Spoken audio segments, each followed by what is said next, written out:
हाय दोस्तों, नमस्कार, प्रणाम। कैसे हैं आप सब। मैं नीलम पांडे अपने यूट्यूब चैनल में आप सभी दोस्तों का स्वागत करती हूं। आज फिर से आप लोगों के बीच में एक नए वीडियो के साथ और नई सुबह की शुरुआत करते हुए बहुत ही प्यारा सा बेटी विवाह गीत लेके आई हूं। आशा करती हूं आप लोगों को पसंद आए। प्लीज़ गीत पसंद आए तो मेरे चैनल को सब्सक्राइब कीजिए, वीडियो को लाइक कीजिए, शेयर कीजिए, प्यारा सा कमेंट ज़रूर दीजिएगा। आइए गीत का आनंद लेते हैं। गंगा जमुना जी के बालू के रेतिया मलिया लगावे फूलवा रे। गंगा जमुना जी के बालू के रेतिया मलिया लगावे फूलवा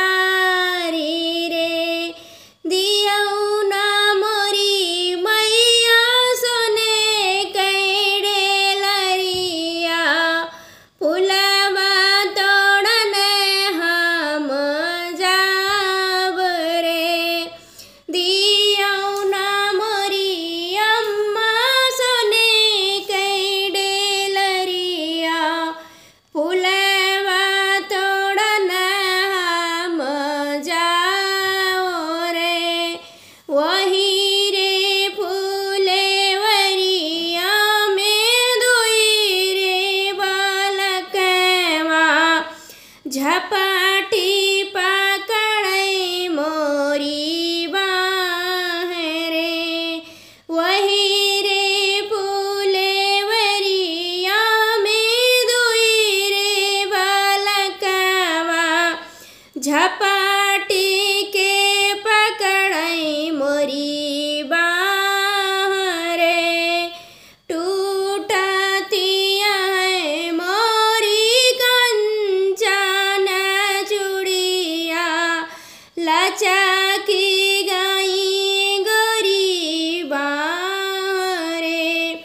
टूटतिया है मोरी कंचन चूड़िया अरे लचकते गोरी बाह रे। टूटतिया है मोरी मोतिया ने माला फाटते चलिया हमारे। टूटतिया है मोरी मोतिया ने माला फाटते चलिया हमारे रे। फिर से पहिनबे दाना कंचन चूड़िया हरदी लगबे गोरी बाह रे। फिर से पहिनबे दाना कंचन चूड़िया हरदी लगबे गोरी बाह रे। फिर से गुहबे दाना मोतिया ने मलावा देवाई चलिया सियाई। बैठौना धाना जे मोरी बगलिया कूचौरे मोहवे के पान। बैठौना मोरी धाना हमारी बगलिया कूचौरे मोहवे के पान। अतना पैरी बेटी घरे काजबे गईली है। मैया जी पूछे एक बात एतना पाइनी बेटी घरे काज गईली है।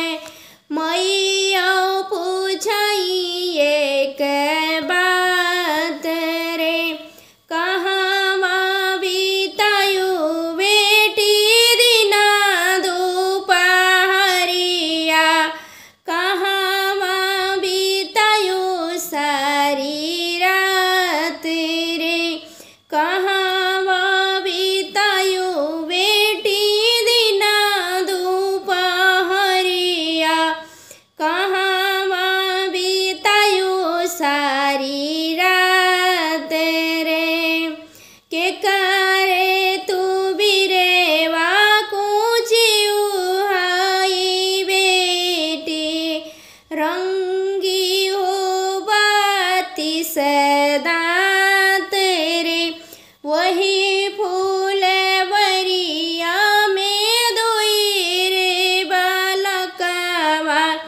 झपटी के पकड़े मोरी बाँह रे, फाटते हैं मोरी अंगिकाए चोलिया, टूटते मोतिया ने माल रे, टूटती है मोरी कंचन चूड़िया, लचक